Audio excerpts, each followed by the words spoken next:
Hello बच्चा लोग, चलिए 2008 का एक क्वेश्चन किया जाए। इसमें बोला है कि मोनोबेसिक बेस है, मोनोएसिडिक बेस। मोनोएसिडिक बेस क्या होता है? जिसका बेसिसिटी या फिर एक ओ एच माइनस दे पाए, जो है ना। फॉर एग्जांपल दिस तो समझ नहीं आता तो अपन एग्जांपल लेंगे। इसको एच सी एल के साथ रिएक्ट कराएं, ठीक है। तो अपने को पता है क्या बनेगा, सॉल्ट बनेगा NH4Cl टाइप प्लस पानी, है ना। और अपने को पता है कि ये जो सॉल्ट है उसका हाइड्रोलिसिस होता है, ठीक। तो टाइट्रेट किया है तो दोनों बराबर होगा तो रुक जाएंगे, और क्या, इसमें कोई बचेगा नहीं क्योंकि बोला टाइट्रेटेड है। तो जो भी इसका मोल्स है, तो मोल्स कितना हो गया, मोल्स ऑफ मोनोबेसिक बेस का, मोनोएसिडिक बेस का, NH4OH का मोल्स होता है molarity into volume, 2/5 into 2.5 ml में बात करें तो ऐसा ही होगा calculation, which is 1 milli moles. इतना ही HCl लगा होगा, और HCl का मोल्स क्या होगा, उसका मोलैरिटी इनटू जितना भी वॉल्यूम टाइट्रेशन के लिए होगा, तो V इन ml कर देते हैं इज इक्वल टू 1। तो इसका जो ml में वॉल्यूम आ रहा है वो आ रहा है 15/2। क्यों ज़रूरी था अपने को HCl का?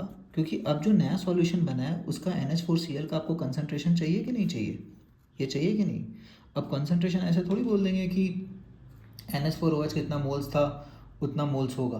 अरे उतना मोल्स नहीं होगा, मोल्स तो सही बात है, अपने को मोलैरिटी चाहिए। तो वॉल्यूम क्या 2.5 से डिवाइड करके निकाल लेंगे?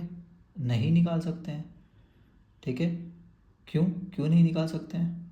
क्योंकि भाई, और मोल्स कितने थे, 1 मिली मोल्स, तो क्या इसको बोल सकते हैं 1 मिली मोल्स/2.5 आंसर होगा इसका मोलैरिटी का? नहीं होगा, क्योंकि दोनों का कुछ कुछ वॉल्यूम आया है ना। आपके बीकर में अब वॉल्यूम दोनों का होगा, तो यहाँ से 2.5 ml, यहाँ से 7.5 ml, तो टोटल ml कितना हो गया। तो अब जो नया मिक्सचर है उसमें क्या क्या बचा, NH4Cl बचा और पानी बचा है, यही बचा है। ml कितना है, 10 ml। मिली मोल्स कितना है, मिली मोल्स 1 मिली मोल्स इसका। तो मोलैरिटी क्या होगा, मोल्स बाय वॉल्यूम, तो 1 मिली moles by volume in ml 10, तो ये आया 0.1, ठीक है। ये हुआ सॉल्ट का कंसंट्रेशन। तो इतना मेहनत लगा है सॉल्ट का कंसंट्रेशन निकालने में, ठीक है। तो याद है सॉल्ट का हाइड्रोलिसिस होता है, और हाइड्रोलिसिस में यहाँ सी लिखना पड़ता था, C-C alpha C alpha C alpha, तो इजिकल टू KH। तो यहाँ पे होता था KH इजिकल टू C² अल्फ़ा² by C common, C-C alpha, C common निकल जाएगा, एक सी कटता था, C अल्फ़ा² बाई 1 - अल्फ़ा, ठीक है। ये KH होता था। अब KH निकालने के लिए भी मेहनत करना पड़ता था। क्या मेहनत करना पड़ता था, KH इजिकल टू क्या होता है, KW/KB, है ना।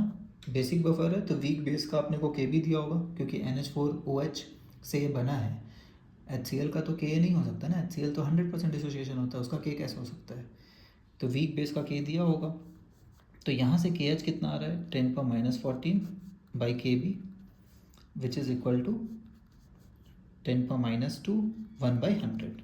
ये अपना KH आया। तो पहले दो मेहनत करना पड़ा, KH अलग से निकालना पड़ा, है ना, और कंसंट्रेशन C अलग से निकालना पड़ा। अब इस फॉर्मूला में पुट कर सकते हैं, अप्रॉक्सीमेशन कर सकते हैं क्या, 1 - अल्फ़ा को 1 ले सकते हैं। तो भाई यहाँ पे खतरे से खाली नहीं है, क्यों, क्योंकि ऑप्शंस देख सकते हो बहुत क्लोज है, 3.2 3.7 2.7 है, काफ़ी क्लोज। तो ऐसे क्वेश्चन में सजेस्टेड होता है कि भाई ना ले अप्रॉक्सीमेशन, नहीं तो फंसेंगे। तो KH हो गया 1/100। देखते हैं कैलकुलेशन टफ है कि ईजी है। ये हो गया 0.1 कंसनट्रेशन, अल्फ़ा² अल्फ़ा सॉल्व करना है अपने को, है ना। अल्फ़ा सॉल्व करने से क्या होगा, H+ का कंसनट्रेशन निकल जाएगा। H+ का कंसनट्रेशन कितना होता है, ठीक है, C अल्फ़ा।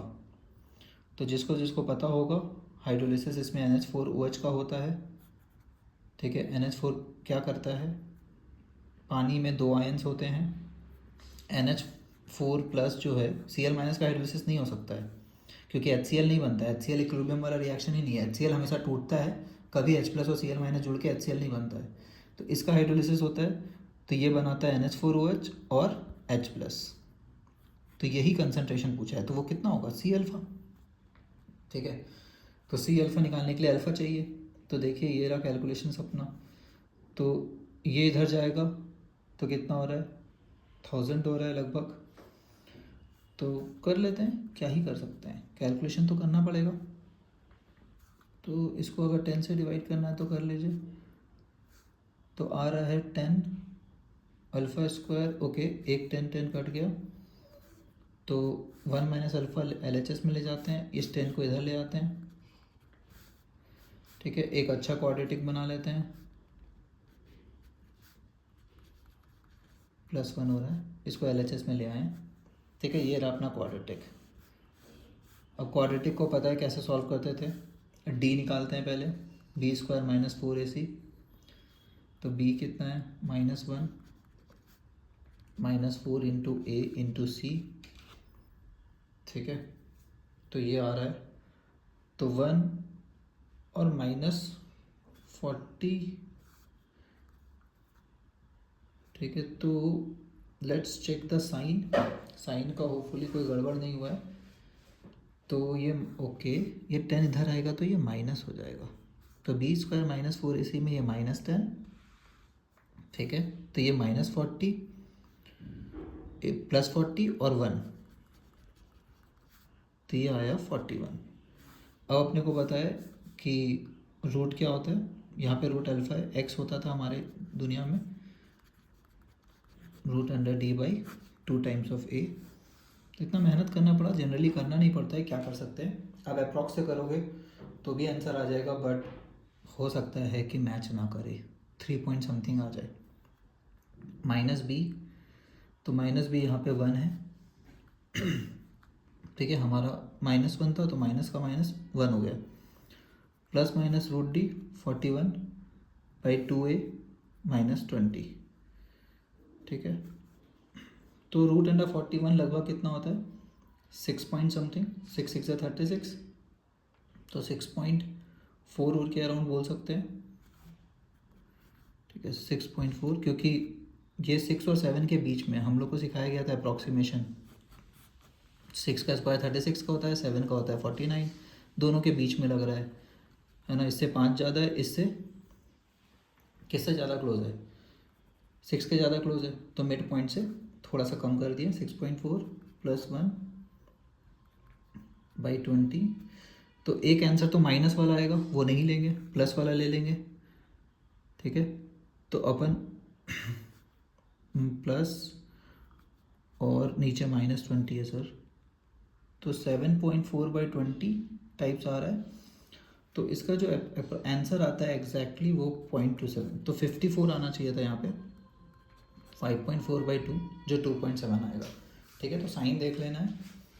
और फिर H+ कैसे निकालेंगे, अभी भी आंसर नहीं आया। C अल्फ़ा, और C कितना है, 0.1। ठीक है, तो काफ़ी मेहनत करा है ये वाला क्वेश्चन। तो ये 2.7 × 10⁻² आता है। क्वाड्रेटिक बनाना पड़ेगा, सॉल्व करना पड़ेगा, और कोई ऑप्शन अपने पास नहीं है। अप्रॉक्सीमेशन कर सकते हैं, बट उसमें भी ट्रैप है, क्योंकि ऑप्शंस बहुत क्लोज था। ठीक है, चलिए, बाय एवरीबॉडी।